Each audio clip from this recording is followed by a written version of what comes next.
Olá, boa tarde. O NT Sul dessa sexta-feira é comigo e já está chegando com as principais notícias do dia para ti. Nessa edição, a gente fala sobre o reajuste salarial dos professores gaúchos. A categoria faz uma mobilização pedindo aumento de 14,95%. A população de Cachoeira reclama novamente do atendimento na farmácia do estado. Sempre tem algum problema nesses 1 ano e meio em que eu tenho que ir buscar. Ou o telefone não atende, sempre tem que ir e voltar. Falta, às vezes, sensibilidade aos atendentes para alguns problemas. Rio Grande do Sul registra a primeira morte por dengue do ano. A vítima é de Bento Gonçalves. No quadro Vida Animal, Edson Salomão fala sobre pesquisas feitas no Zoológico Municipal de Cachoeira do Sul. A gente mostra como foi a festa de 60 anos do Sindicato dos Trabalhadores Rurais de Cachoeira. E na entrevista do dia, Bernardo Miller conversa com o deputado estadual Valdeci de Oliveira sobre a duplicação da RSC 287. E claro, o NT Sul está contando com a tua participação. Sempre bem-vinda, com espaço para a tua opinião, mensagem, foto, vídeo. O número, você já sabe, 99769-7129. Ou se não, corre lá nas nossas redes sociais, Facebook ou YouTube, que a tua participação é sempre bem-vinda. Não sai daí, o NT Sul já está no ar.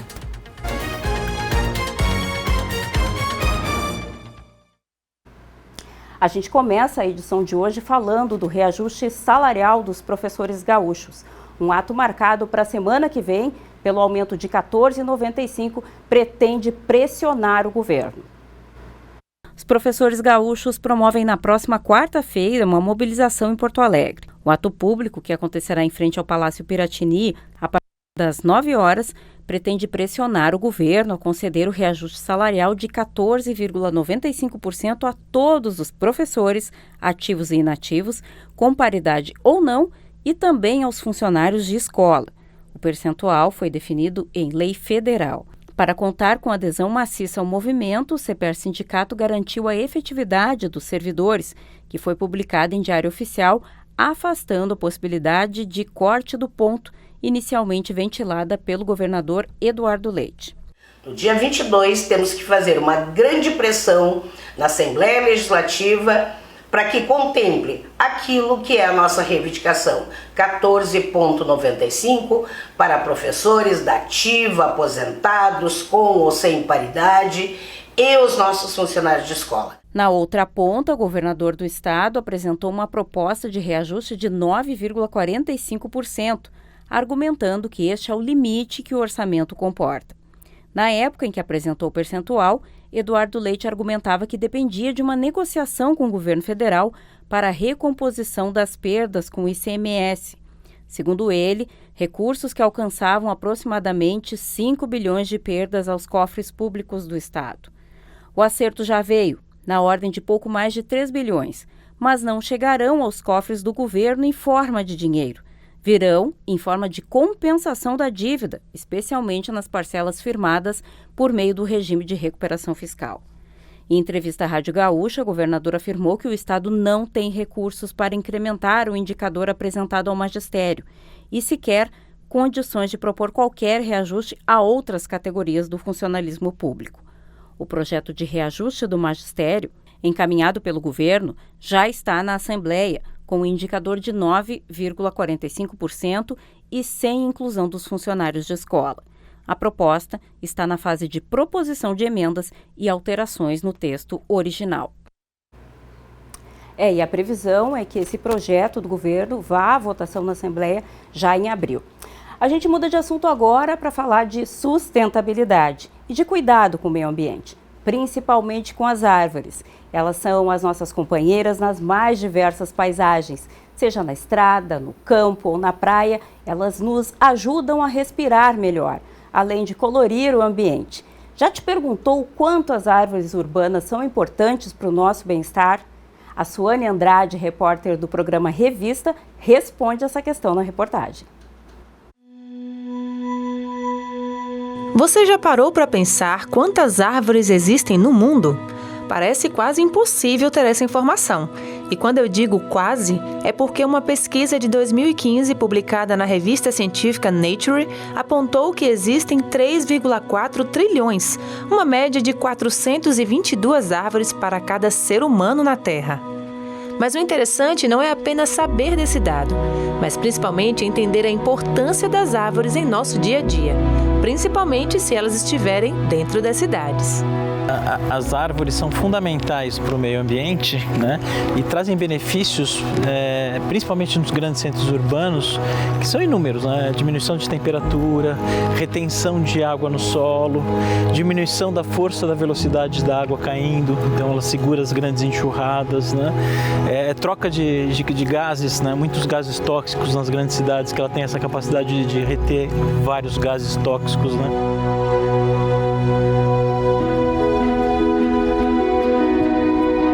Hoje nós precisamos buscar no meio urbano qualidade de vida. E a área verde, nessa área que nós estamos aqui, é uma área típica, onde você tem um pouco mais de paz, um pouco mais de você vê cheiro, você vê flor, você vê bichos, você vê animais aqui. Então, tudo isso integrado com o ser humano, isso dá uma qualidade de vida muito melhor, né? Estima-se que existem mais de 73 mil espécies de árvores na Terra e aproximadamente 9.200 a serem descobertas. Dentro dessas espécies que ainda serão catalogadas, 40% estão situadas na América do Sul e grande parte aqui no Brasil. Isso é o resultado de um estudo feito por 100 cientistas de todo o mundo. Sendo assim, fazer a nossa parte é fundamental para que a Terra continue produzindo e cuidando da gente. Desde a sua casa, da compostagem, lá dos resíduos de lixo que você joga ou o plástico que você joga na rua, até preservar uma planta, não quebrar um galho, né? Isso vem de educação ambiental, né? Educação na escola. Hoje as crianças não sabem o que é um pé de alface, né? Estão longe desse conceito de verde, sustentabilidade, de como pode fazer para melhorar o mundo na prática, né? Uma coisa é na teoria, outra coisa é na prática. É fazer eles se integrarem nesse meio ambiente, fazer eles mexerem com a terra, eles plantarem, eles participarem de atividades de recuperação ambiental, para eles entenderem como dá para fazer. Vivermos em contato com a natureza e sermos ao mesmo tempo protegidos e bem cuidados por ela é um dos maiores presentes que Deus nos dá. E se por acaso a gente não tem árvores em nossa rua ou bairro, nada melhor do que ir até um parque ecológico, seja para descansar ou para praticar aquele exercício físico na rotina.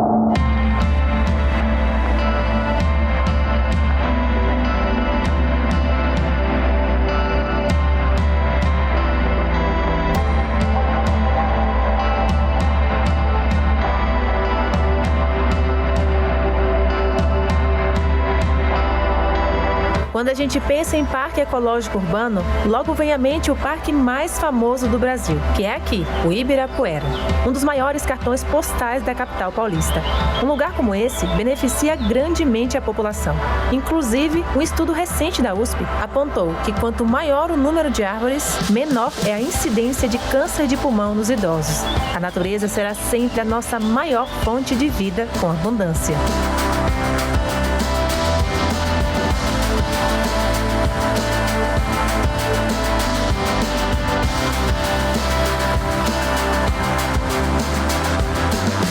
E eu não posso terminar essa reportagem sem falar um dos maiores benefícios que as árvores nos proporcionam ao reterem uma grande quantidade de água da chuva. Essas árvores são verdadeiras caixas d'água, né? Isso aqui tem uma capacidade de armazenamento de água que vai desde o sistema radicular que a gente não está vendo aqui, a toda a estrutura de tronco e copa, que isso armazena muita água, né? Então, as árvores são fatores determinantes para você diminuir e reter as enxurradas, porque as grandes chuvas nos grandes centros, a água vem com uma velocidade de queda livre enorme, né? E as folhas amortecem a queda da gota d'água e a água chega mais mansa, mais leve, com menos velocidade no solo, com capacidade de infiltração. Quando a água cai livre no solo, ela escorre, ela não penetra. E quando ela vem pingando, que essas copas elas fazem um grande pingadouro de água aqui no entorno, elas conseguem que as raízes absorvam e preservem as grandes enxurradas. É por todos esses e outros benefícios que as árvores urbanas são tão essenciais para a vida humana na Terra. Se elas vivem bem, consequentemente, nós também. A gente aprende no colégio logo cedo, né, a importância das árvores, e agora com todo esse calor tem repensado provavelmente o crescimento dos grandes centros urbanos aí sem arborização. A gente sabe que as árvores contribuem para esse equilíbrio, né, sustentável, um pouco amenizam o calor, além de todos esses benefícios que nos trazem, que a reportagem mostrou. Importante a gente repensar isso, inclusive os gestores, né, na reformulação, na reestruturação do crescimento das cidades. Fica a dica. Vamos falar de festa? Ontem teve confraternização do Sindicato dos Trabalhadores Rurais de Cachoeira do Sul. Mais de 800 almoços foram servidos e teve até bolo gigante para comemorar os 60 anos da associação. A estrutura montada ao lado da sede foi o local das comemorações dos 60 anos do Sindicato dos Trabalhadores Rurais de Cachoeira do Sul e também Novo Cabrais. Nem o forte calor impediu a celebração dos produtores associados. Teve entrega de brindes, mimos para membros mais antigos, apresentações artísticas, sem contar no carreteiro preparado para o almoço e o bolo de aniversário do sindicato. A sua cadeira também pôde acompanhar uma boa música durante a tarde.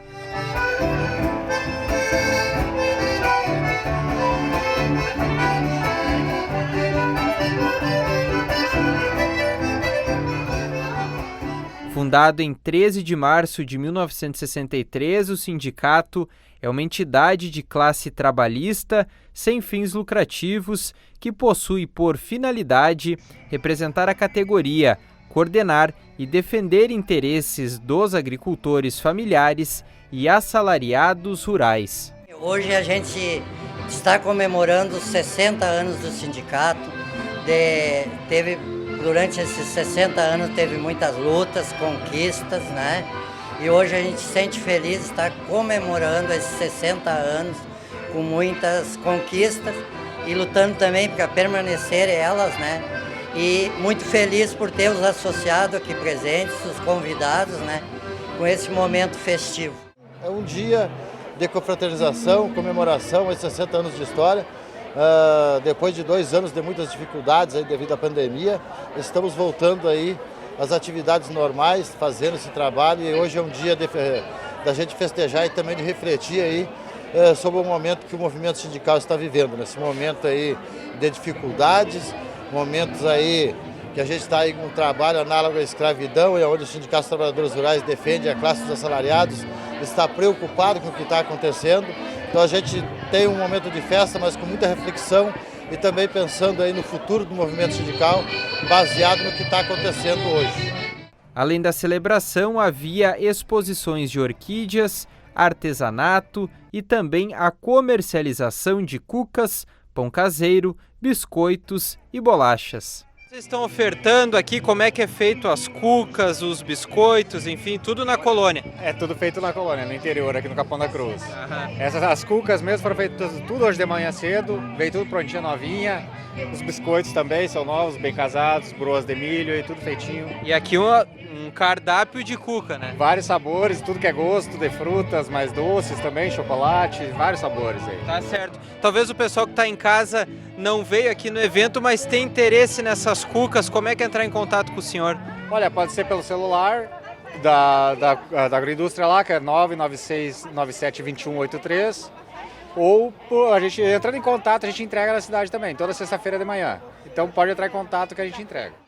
Os produtores rurais Joseli Freitas e Tânia Santos são exemplos de agricultores parceiros do sindicato. Ambos nasceram e cresceram no campo e buscam manter na sua propriedade tudo o que aprenderam durante a vida. O sindicato é muito importante para o agricultor, né? Para nós que moramos lá fora, isso aqui a gente tem um ponto de referência para vir aqui, né? É médico, tudo, dentista, advogado, tudo tem aqui, né? Eu nasci e me criei lá no Piquiri. Continuo lá, trabalhando com meus pais, meus tios, tudo lá, né? E a gente, a vida tocando a vida, criando um gado, plantando milho, coisa assim. É isso aí, ó, é a vida do agricultor, né? Nós temos uma parceria com um grupo de mulheres.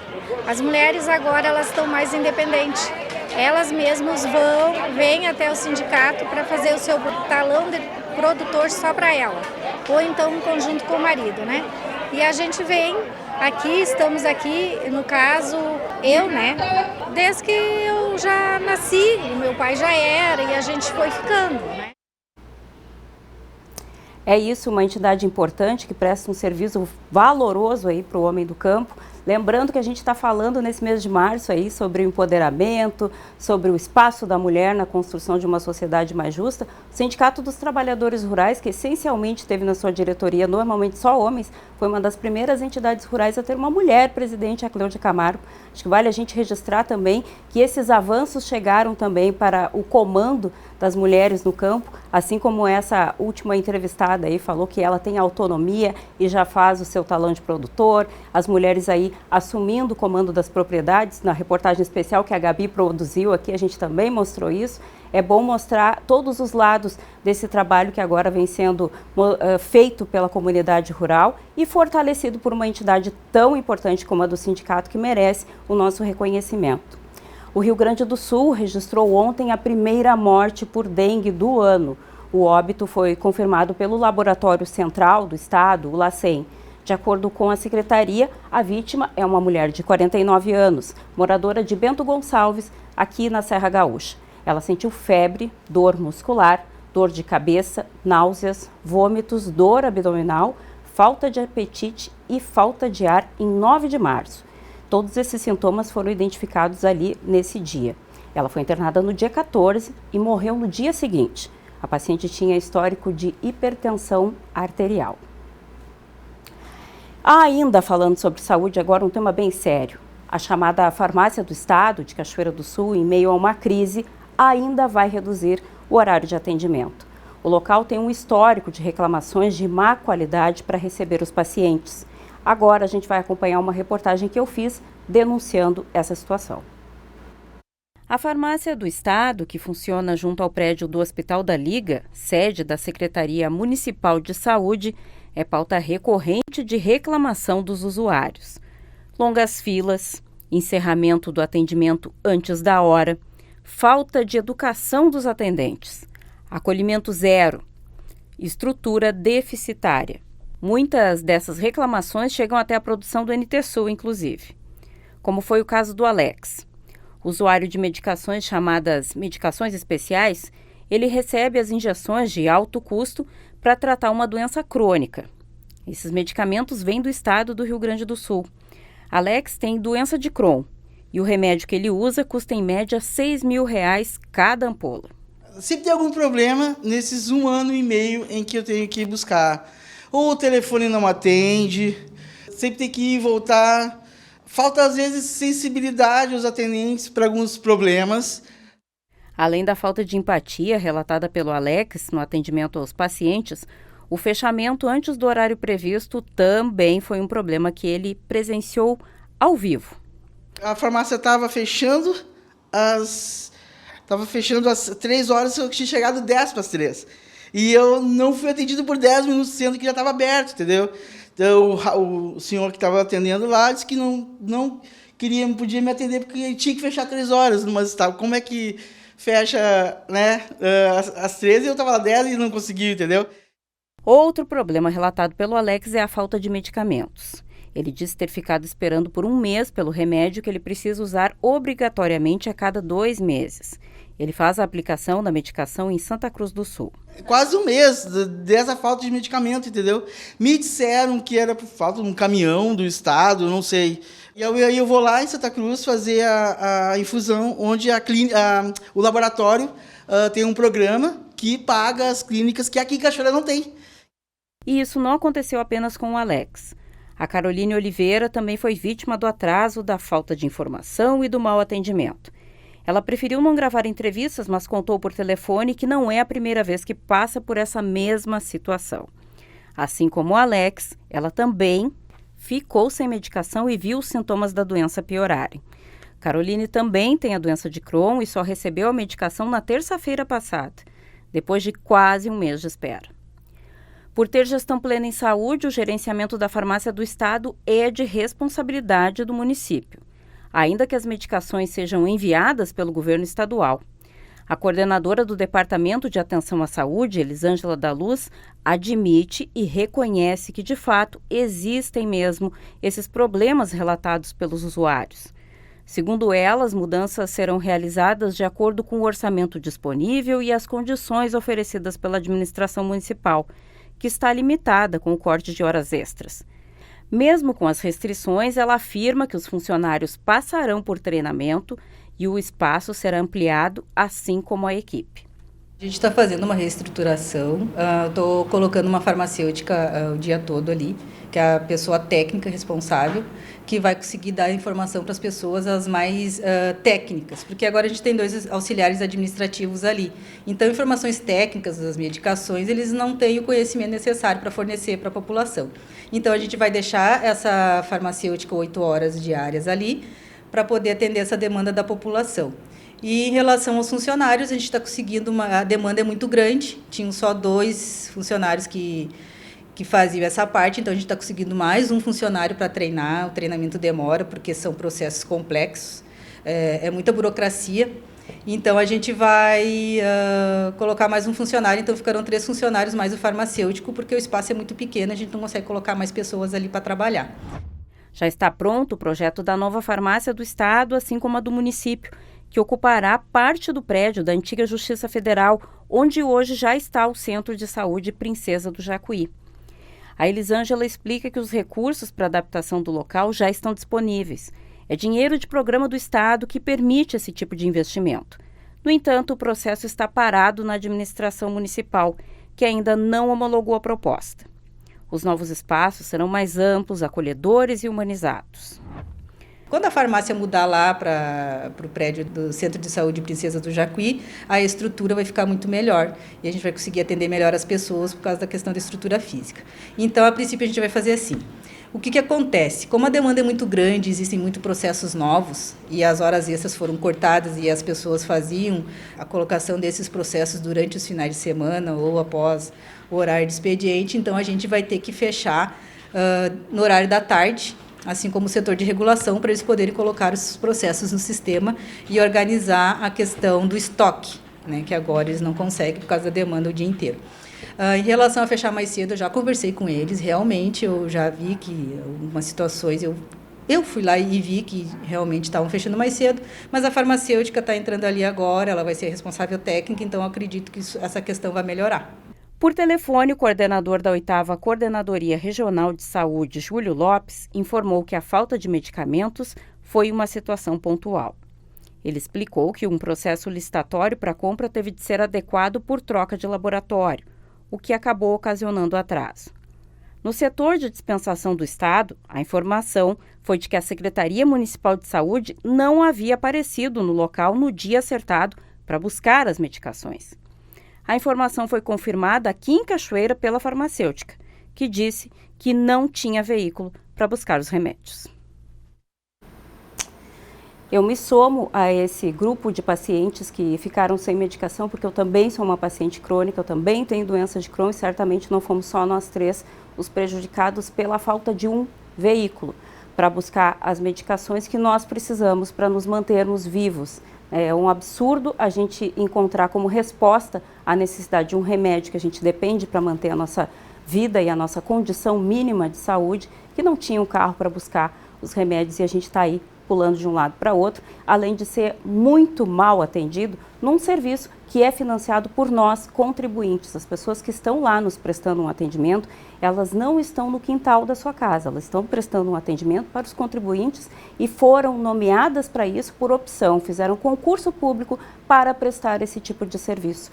Quem dera todos os gestores da saúde ou de todos os outros setores se dessem ao trabalho de fazer o que fez a Elisângela e acompanhar o trabalho lá na ponta para conferir como todos nós, que dependemos do atendimento, somos tratados. Gente, nós mostramos na edição de ontem do NT Sul uma entrevista com o vereador Antônio da Saúde. Ele apresentou uma proposta de CPI para apurar o pagamento de horas extras no setor da saúde aqui de Cachoeira do Sul.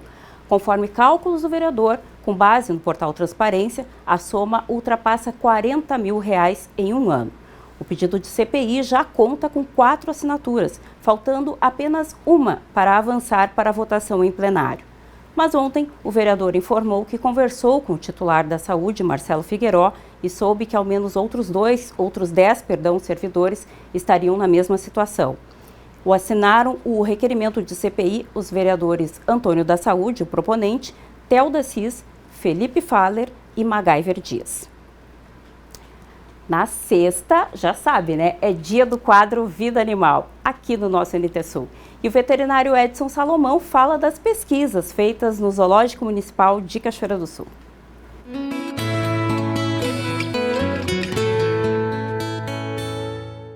O nosso zoológico, já posso dizer que é bem antigo. E desde o início da sua fundação, ele sempre primou por a pesquisa, colaborar com faculdades, com ONGs. E nesse tempo de existência, recebemos várias ONGs de São Paulo, de outros estados, das faculdades aqui do estado também, e sempre colaborando com a pesquisa direcionada diretamente aos animais silvestres. Eu, conversando com pesquisadores, notei que às vezes eles sabem bem mais da nossa fauna do que nós, porque eles se dedicam à pesquisa profunda, têm apoio, então é outra realidade. Mas o que importa é o seguinte: nós estamos cumprindo com o nosso papel e recebemos há poucos dias, não é a primeira vez que vem essa equipe da Universidade de Passo Fundo, né, com uma equipe, com estudantes que vêm fazer um check-up nos animais. Por exemplo, assim, na parte odontológica. Esses animais, por se manterem em cativeiro, eles têm vários problemas assim de tártaros. Então é uma das coisas que é analisada, é feita limpeza de tártaro quando necessário, porque na natureza eles estão roendo raízes, estão roendo ossos, e aqui, como os animais todos os animais em cativeiro recebem uma alimentação não igual ao que ele iria encontrar na natureza. Então é muito importante periodicamente fazer um exame geral, né, um check-up na saúde desses animais. Então são alguns submetidos à ecografia, se tem algum problema que necessite raio-x, também é feito raio-x, e isso é muito importante, porque proporciona para esses profissionais, para esses futuros profissionais, um conhecimento da realidade da nossa fauna. E eles coletam sangue, eles coletam ectoparasitas, fezes. Então, tudo isso serve para pesquisa e para que os nossos cientistas saibam mais detalhes sobre o sangue, sobre os parasitas que tem nas fezes, que tem nas hemácias. Tudo isso é muito importante. Então, eles passaram sábado e domingo trabalhando aqui. Tem alunos que estão fazendo doutorado, né, e que já são formados, acompanhados pelos seus supervisores, né, médicos veterinários e médicas veterinárias, já com vários cursos, inclusive doutorado, que estão formando profissionais competentes. Isso é o que nós precisamos. Não adianta abrir um monte de universidades, né, um monte de faculdades. Por exemplo, medicina veterinária tem muita faculdade, né, aqui comparado com outros países. Então, eu acho que o que interessa não é o número, tem que ser a capacidade do profissional a ser formado. Então, o zoológico está colaborando com isso. O zoológico, com frequência, recebe não só de Passo Fundo, mas a Universidade Federal de Santa Maria, vários setores, vem a Cachoeira do Sul, como também de outra Universidade Federal do Rio Grande do Sul, a URGS, também tem vários projetos conjuntos, aqui, zoológico, convênios que a gente faz, né, com os laboratórios da URGS e também da UFSM, aqui de Santa Maria. Então, isso é muito importante e vocês estão notando algumas imagens, tem equipamentos assim de primeiro mundo sendo utilizados aqui nos animais do zoológico e eles saem com isso mais fortalecidos, porque esses animais já estão no zoológico por terem sofrido agressões muitas vezes do ser humano, outras vezes por acidentes também que acontecem, né? Então esses animais já sofreram algum trauma. E aqui, então eu friso a importância desse trabalho realizado com os animais, tanto para os animais como para nós humanos, porque nós estamos aprendendo também com esses pesquisadores através do material coletado dos animais aqui do zoológico. Até a próxima.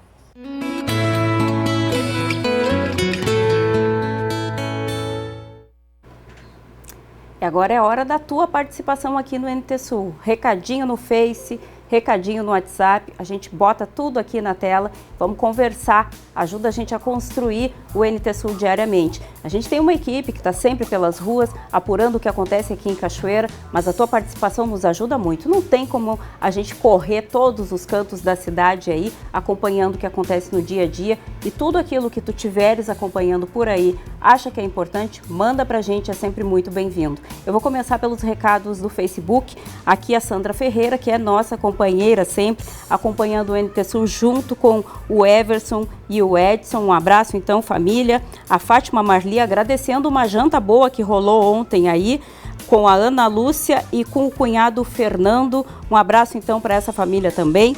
Berenice Freitas comentando sobre a situação que a gente mostrou agora há pouco aí da farmácia do estado. É uma tremenda falta de respeito ao ser humano. Ninguém vai lá por lazer, quem vai lá é porque necessita. Entra secretário e sai secretário e o atendimento continua péssimo. Não precisa formação técnica para ser educado e humano. Não é a estrutura física que vai mudar a conduta do mau funcionário.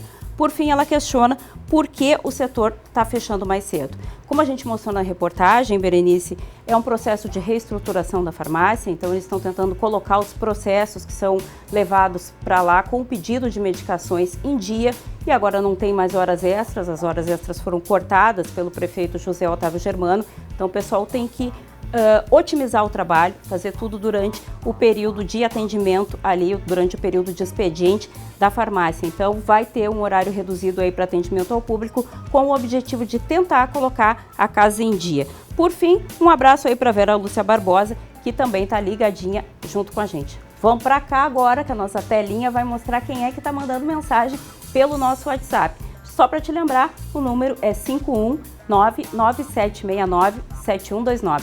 Vamos ver quem é que está conversando com a gente por lá. Eurípides de Uberlândia, Minas Gerais. Que delícia essas guloseimas, tô ligado nas notícias aqui de longe. Dá um alô para Minas Gerais. Alô, Minas Gerais, então. E as guloseimas, com certeza, foi aquela que deixou todo mundo com água na boca quando o Bernardo mostrou a festa no Sindicato dos Trabalhadores Rurais e aquela mesa farta ali de cucas e guloseimas feitas pela agricultura familiar. Todo mundo ficou com água na boca, inclusive eu. Quem mais está com a gente? Berenice Freitas. Infelizmente, o atendimento presencial na farmácia e por telefone são um problema. As pessoas que precisam desse serviço teriam que ser acolhidas com um excelente atendimento, pois geralmente são idosos, doentes e pessoas sem condições de buscar outro tipo de assistência. Ninguém vai lá sem necessidade. A Berenice reafirmando aqui a mensagem que ela mandou no Face, mandou também pelo WhatsApp, e aí a gente põe na tela também. E é isso aí, minha gente, a gente está aguardando a tua participação por aqui.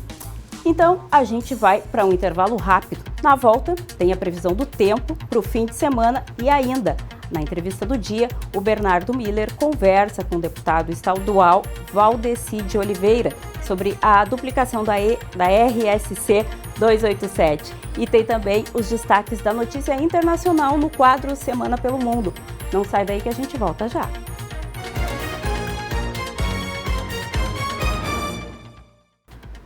Câmara externa aí mostrando o centro de Cachoeira do Sul, céu limpinho, limpinho, aquele calorão que não dá folga. O verão não quer se despedir de jeito nenhum, né? E daqui a pouco, então, vamos ver o que o reserva o final de semana para os gaúchos.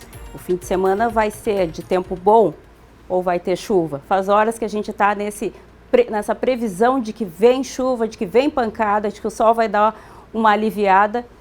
Mas vai ter um pouquinho de tudo. Vamos acompanhar então aí na previsão do tempo. Nesta sexta-feira, em Cachoeira do Sul, amanheceu mais uma vez com sol entre nuvens e essa é a tendência para todo o dia.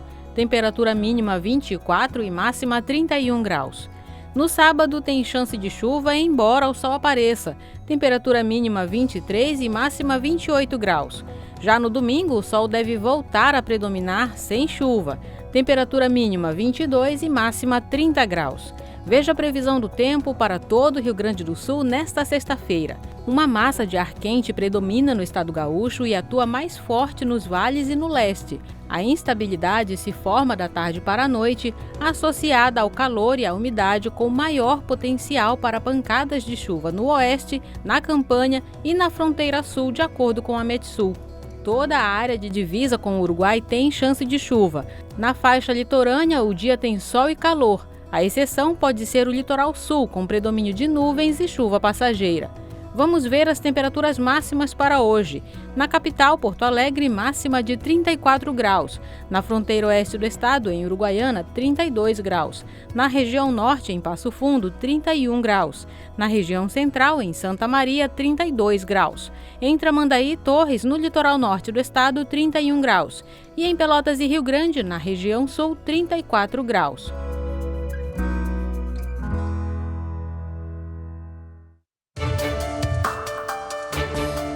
Um grave acidente na tarde de ontem envolvendo 2 caminhões resultou na morte dos condutores Glover Antônio Rosa, de 27 anos, natural de Sobradinho, e de Renato Manara, 39 anos, de Osório.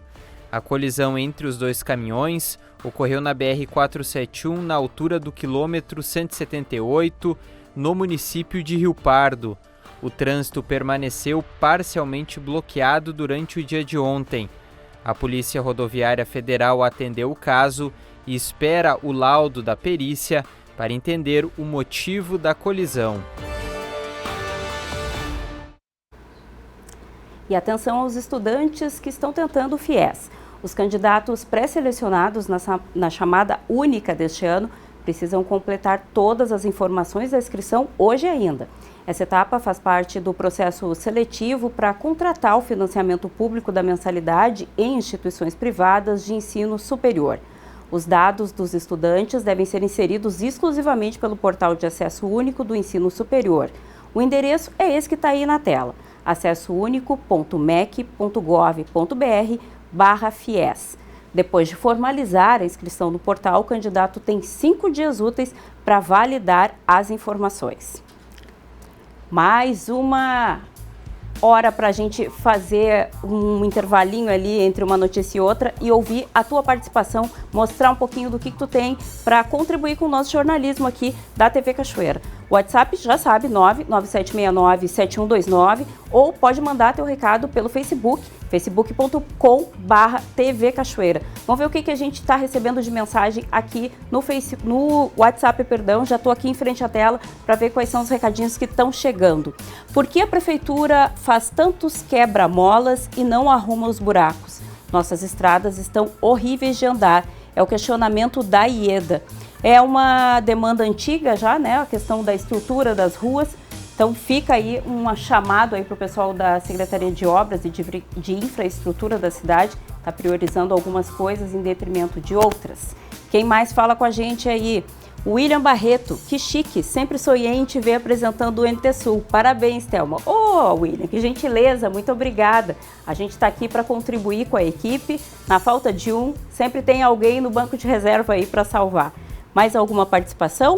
Rosane, parabéns para vocês. Assistimos todos os dias. Eu sempre esperei para te ver apresentar as notícias do dia, Thelma. Manda um abraço para todos os telespectadores da Guajuvira. Rosane, querida, obrigada pelo carinho. Um abraço para todo o pessoal aí da Guajuvira. Obrigada pelo carinho com toda a equipe aqui do NT Sul e pela companhia, pela audiência.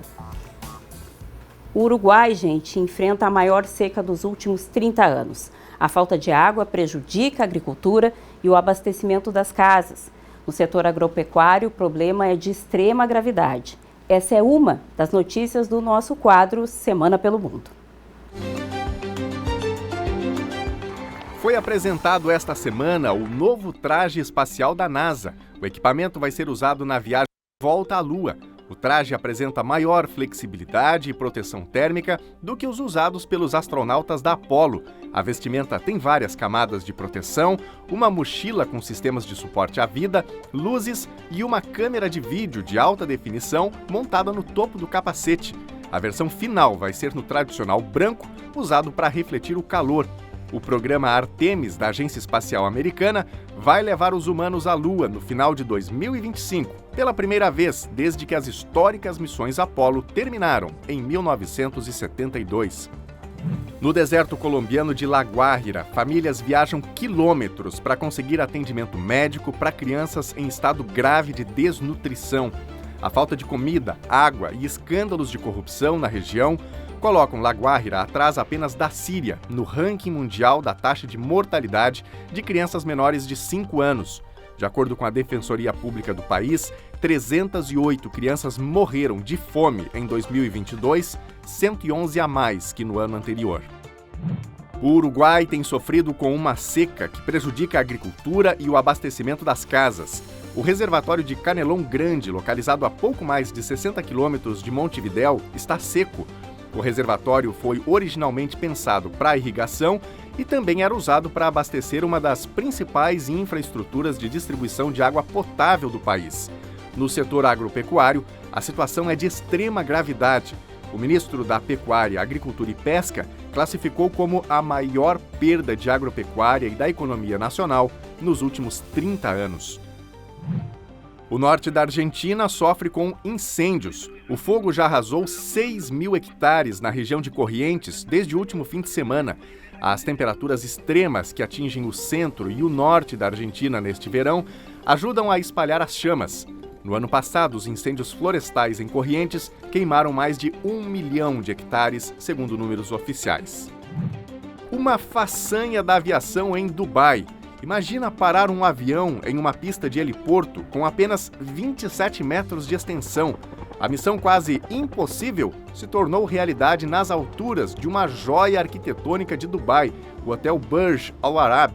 O prédio é um dos símbolos da cidade e um dos hotéis mais altos do planeta, com 321 metros, e foi construído no formato de uma vela de um barco típico da região. Pois o piloto polonês Luke Czepiela pousou seu avião após 3 tentativas. O campeão de corridas aéreas conseguiu pousar no heliporto do hotel com um avião monomotor a pistão. Luke Czepiela vinha se preparando para essa proeza desde 2021. Vai levar mais 3 meses para o SESC Senat inaugurar em Cachoeira do Sul. A entrega da estrutura estava confirmada para setembro, mas os prazos atrasaram. O complexo deve ficar pronto em dezembro deste ano. A obra, às margens da BR-153, conta com um investimento de 20 milhões. E a Prefeitura de Cachoeira do Sul entrega hoje a nova ponte sobre o Arroio Amorim, na Rua General Osório, na divisa entre os bairros Barcelos e Augusta. A obra levou 30 dias para ser concluída. Antes, os moradores utilizavam uma pinguela para atravessar a rua e o trânsito de veículos era proibido. Essa nova estrutura, mais segura, vai permitir, inclusive, a passagem de veículos leves. A nova ponte tem 10 metros de comprimento e 5,5 metros de largura. O cronograma de duplicação da RSC 287 continua em pauta na região central do Rio Grande do Sul. A Comissão de Assuntos Municipais da Assembleia Legislativa está insatisfeita com a política adotada pela concessionária Rota de Santa Maria. Eles querem convocar para a semana que vem uma audiência pública para dialogar novas soluções no roteiro das obras e atender às insatisfações dos usuários. Bernardo conversou hoje de manhã com o deputado estadual Valdeci Oliveira para detalhar o tema central deste encontro. Thelma, na próxima terça-feira, a partir das 9h30 da manhã, na Assembleia Legislativa em Porto Alegre, ocorre audiência pública em relação a um assunto importante, principalmente pegando a questão de mobilização aqui de Cachoeira do Sul e também, claro, de toda a região. Eu falo da duplicação da RSC 287, a Comissão de Assuntos Municipais, lideradas pelo deputado Valdeci de Oliveira, do PT, convocou então esse encontro com prefeitos e lideranças municipais, juntamente com a empresa Rota de Santa Maria, para debater esse roteiro de obras na duplicação da 287. O deputado nos recebe gentilmente para tratar e resumir esse encontro, deputado, na terça-feira, 9h30 da manhã, esse encontro presencial e também de uma forma remota para esclarecer todos os assuntos relacionados à duplicação. De fato, Bernardo, essa é uma audiência pública que foi aprovada na Comissão de Assuntos Municipais por todos os deputados presentes, inclusive os 11 deputados que votaram favorável, todos falaram nessa reunião defendendo a aprovação desse requerimento. Essa audiência pública acontecerá, então, na próxima terça-feira, dia 21, no plenarinho da Assembleia Legislativa, de forma presencial e também de forma virtual. Com aqueles que quiserem, vai ter um link disponibilizado a partir da próxima segunda-feira. Esse é o tema fundamental. A 287 é uma rodovia que todos nós sonhamos pela sua duplicação. O que nós não podemos é ficar de braço cruzado assistindo o que está acontecendo. Uma rodovia que está cobrando pedágio já desde o ano passado, são 5 pedágios de Santa Maria até Tabaí, e a condição da rodovia piorou depois que o povo começou a pagar pedágio. A buraqueira, o risco de acidente. Eu passo na rodovia todas as semanas, vou e volto a Porto Alegre, e sei muito bem o que eu estou falando. Então, a audiência pública tem 2 funções. A primeira é fazer esse debate sobre um cronograma de obras, como é que vai ser a melhoria da qualidade do serviço da empresa que está fazendo as obras. E segundo, nós vamos continuar lutando para que esta duplicação ela não só comece da Tabaí para cá, como propõe o projeto original, mas que ela tenha a condição de ter 2 canteiros de obras, 2 frentes de trabalho, uma em cada ponta da rodovia, para dar também mais credibilidade, mais tranquilidade para os nossos usuários que pagam o pedágio. Você sabe que a nossa região, Santa Maria, Cachoeira, Candelária, Cabrais, enfim, se for o cronograma iniciado, proposto pela empresa e pelo governo, nós só vamos ter duplicação daqui a 23 anos, mais ou menos. Ou seja, as crianças que nascerem agora já estarão com carteira, dirigindo, pagando pedágio e não usufruirão da duplicação da 287. Nós temos aí a compreensão de que em pleno século XXI é absolutamente desnecessário dizer que é possível fazer uma obra desse tamanho começando das 2 pontas. Deputado, eu me recordo que quando entrevistamos integrantes da Rota de Santa Maria, eles falaram muito sobre essa questão do cronograma. No primeiro passo, uma manutenção da rodovia, dar uma condição um pouco melhor, depois a colocação dos pedágios. E, por exemplo, aqui na nossa região, Cachoeira do Sul, Paraíso, Novo Cabrais, esse asfalto chegaria lá no 5º, 6º ano de contrato. E isso gerou um grande debate, porque o pedágio ali em Paraíso do Sul já está funcionando, foi feito logo no primeiro ano. É possível a concessionária Rota de Santa Maria ser sensível ao pedido de vocês e antecipar essa duplicação nesse trecho que receberia só lá no 6º ano do contrato?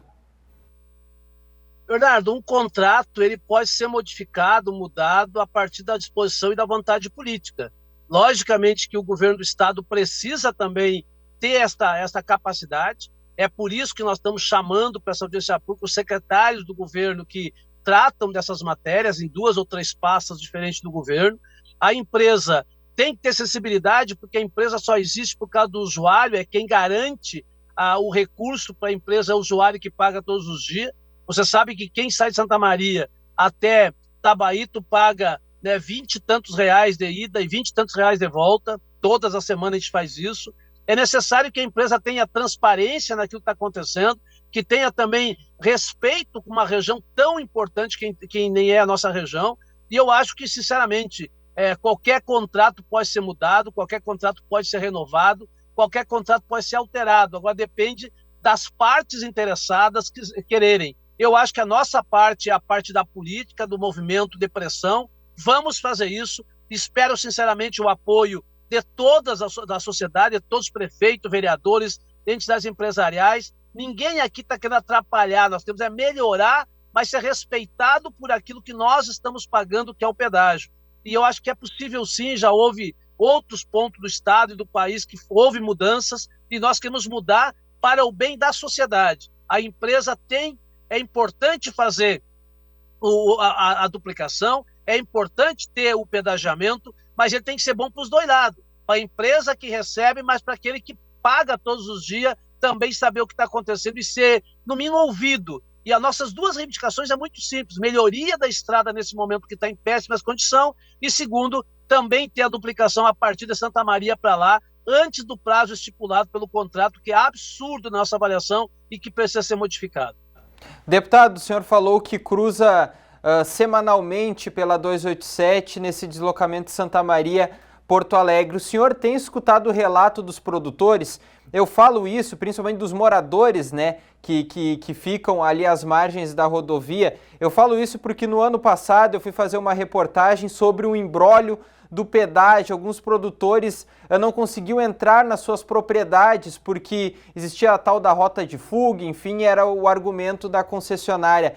O senhor tem escutado relatos desses moradores ali das margens? Tenho escutado e tenho ouvido ainda, não foi resolvido muitas dessas questões. Eu quero dizer aqui para você, não tem problema de dizer, essa empresa é muito ruim de negociar, entendeu? É uma empresa absolutamente autoritária, ela não dialoga, ela acaba não recuando em nada daquilo que eles começaram, eles sempre se apegam, mas está no contrato, e nós precisamos diminuir esta forma, no meu ponto de vista, não tão transparente, que não tem um diálogo, porque a empresa precisa da sociedade, da comunidade. Então o governo do estado também vai ser cobrado para que o governo exija da empresa esta possibilidade de diálogo mais permanente, assim como nós vamos cobrar da AGERGS, que é a agência reguladora e de fiscalização do estado, que também não funciona e que precisa melhorar a sua capacidade de interlocução com todas as concessões, principalmente esse caso da 287. Pouca coisa tem sido avançado porque a empresa ela se agarra simplesmente no contrato e não recua. Nós precisamos fazer essa empresa recuar do ponto de vista de ouvir aqueles que de fato conhecem a realidade. Quem mora no entorno, quem passa todos os dias, conhece a realidade da 287. Eu espero sinceramente que seja uma audiência proveitosa e que a partir daí nós possamos tirar o encaminhamento de uma mesa de negociação permanente sobre esse tema. Perfeito, deputado. Para a gente encerrar brevemente, eu quero que o senhor fale sobre o trevo de acesso ao FSM aqui em Cachoeira do Sul, que o senhor acabou revelando nas suas redes sociais. De uma forma rápida, explica como está esse processo e se a gente pode ter uma nova estrutura aqui na UFSM. Eu estive na semana passada, muito rápido, fazendo uma reunião com a direção aí do campus e a primeira solicitação dele, na verdade foram duas, mas a primeira era nós tentar buscar algum tipo de recurso para fazer toda a entrada do campus, fazer aí o pórtico de entrada, dar um novo visual aí no campus. Eu me comprometi que conversaria com o deputado Paulo Pimenta, hoje ministro, para que a gente pudesse ter uma emenda. Já garantimos essa emenda de R$500 mil para o ano que vem, já comuniquei à direção do campus. E o segundo movimento é agora no mês de abril, eu estarei talvez junto com a direção em Brasília, lá no Ministério da Educação, tratando sobre outras questões para a complementação desse importante campus da educação de Cachoeira do Sul. Acho que o primeiro passo está garantido, isso é muito importante, vou continuar acompanhando e ajudando aquilo que for possível para o bem da comunidade de Cachoeira do Sul. Perfeito, deputado. Bom trabalho, bom final de semana e uma boa audiência na terça-feira. Muito obrigado, um abraço a todos. Tá certo, Telmo, relato então do deputado Valdeci de Oliveira falando, primeiro assunto, duplicação da RSC 287 e também comentando sobre o acesso à Universidade Federal de Santa Maria aqui no campus Cachoeira do Sul. Duas demandas importantes e que a gente vai seguir acompanhando aqui no NT Sul, te atualizando em casa. Agora a gente chega no nosso último bloco de interação, então a sua participação aqui no NT Sul, mandando um abraço para os amigos do Face, William Berger, Paulo José Samartim, muito obrigado pela companhia. E agora a gente vai aqui para interação que vem pelo WhatsApp. O Adriano Ribeiro, como é bom ver uma mulher negra sendo âncora de um telejornal. Parabéns, NT Sul. Que coisa boa, ótimo ouvir um relato desses, né? A gente tem trabalhado muito para isso, que todas as representatividades sejam contempladas em todos os setores, principalmente as etnias, né? Quem mais? Lima, realmente tem funcionários sem educação que trabalham no antigo Hospital da Lica. Que absurdo, aqueles carros estragados, expostos lá 24 horas por dia. Dinheirinho nosso. É isso aí, mais uma manifestação ainda sobre a matéria que a gente apresentou aqui hoje sobre a farmácia do SUS, né? Gente, o NT Sul de hoje vai ficando por aqui. Muito obrigado pela tua companhia, uma ótima tarde para vocês, um excelente final de semana. Fica ligadinho aí que semana que vem tem mais notícia e atualização por aqui. Tchau, tchau.